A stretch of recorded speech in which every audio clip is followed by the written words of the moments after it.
அன்பு செல்லுமே, உன்னை விட்டு போன உன் நகை, பணம் அனைத்தையும் நான் திரும்பி தரவே வந்திருக்கிறேன். இத்தனை நாட்களாக என்ன கேட்டாய்? நான் இழந்ததை அனைத்தையும் திரும்ப பெற முடியுமா? என்னால் நான் இழந்த அனைத்தையும் என்னால் வாங்கத்தான் முடியுமா? இல்லை என் வாழ்க்கை இப்படியே போய்விடுமா? நான் இதுவரை என்னிடம் இருந்த செல்வங்கள் எல்லாம் திரும்பவும் என்னிடம் கிடைக்குமா என்ற ஏக்கங்களும் தவிப்புகளும் உன் கண்ணில், உன் மனதில் நான் பார்த்தேன். உன் மனதில் என்ன தோன்றுகிறது? நேர்மையாக தானே இருக்கிறேன். அடுத்தவர் பணத்திற்கும் நகைக்கும் நான் ஆசைப்பட்டது கிடையாது. நான் உழைத்து, நான் சம்பாதித்து தான் வாங்க வேண்டும் என்று ஆசைப்படுகிறேன். ஆனால் என்னிடமிருந்து ஏன் பறித்தீர்கள் என்று எனக்கு புரியவில்லை என்று தானே கேட்டு அழுகிறாய். எல்லாவற்றுக்கும் உனக்கு நான் பதில் சொல்கிறேன். காலம் உனக்கு கையில் வந்து சேர்க்கும் உன்னுடைய பணத்தையும் நகையையும். பணம் இல்லாமலும் நகை இல்லாமலும் இப்பொழுது வாழ முடியாது என்று நினைக்கிறாய். ஆம், நான் இல்லை என்று சொல்லவில்லையே தங்கமே. உன்னிடமிருந்து பறித்த அனைத்து செல்வங்களையும் நான் திரும்ப உன்னிடமே தந்து விடுகிறேன்.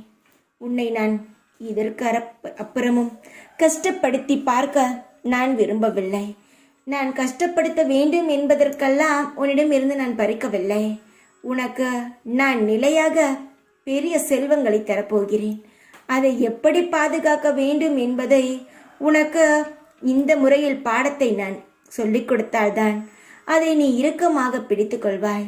உனக்கு இரக்க குணம், அதனால் கேட்பவர்களுக்கு அள்ளி கொடுப்பாய். தங்கமே, சுதாரிக்க வேண்டும் என்பதற்காக மட்டுமே தான் உன்னிடம் இந்த பாடத்தை நான் ஏற்படுத்தினேன். நான் திரும்ப தந்து விடுகிறேன். சந்தோஷமாக இரு. இனி உன் வாழ்க்கையில் வற்றாத செல்வங்களும் வரவுகளும் அதிகமாக இருக்கும். என்னுடைய கையில் இருந்து பெற்ற நகையும் பணமும் உன் வீடு முழுவதும் நிலைத்திருக்கும். நான் உனக்கு பாடத்தை தான் கற்பித்தேன். அதை நீயும் புரிந்து கொண்டாய். உன் வாழ்க்கையில் இனி எல்லாம் நல்லதே நடக்கும். விதியால் சதி இருந்தால் மதியை வெல்லலாம். ஆனால் இந்த சதிதான் விதி என்றால் அதிலிருந்து உன்னை காப்பாற்ற எப்பொழுதும் நான் இருக்கிறேன் தங்கமே. ஏதேதோ யோசனைகளை நினைத்து உன் வாழ்க்கையில் நடக்கப் போகும் சந்தோஷங்களை துரைத்து விடாதே தங்கமே. நீயாகவே ஏதாவது கற்பனை செய்து உன் வாழ்க்கை இப்படியே போய்விடுமோ என்றும் எண்ணமும் கொள்ளாதே. இந்த தாய் இருக்கும் வரை உன்னை நான் எப்பொழுதுமே காத்து கொண்டுதான் இருப்பேன்.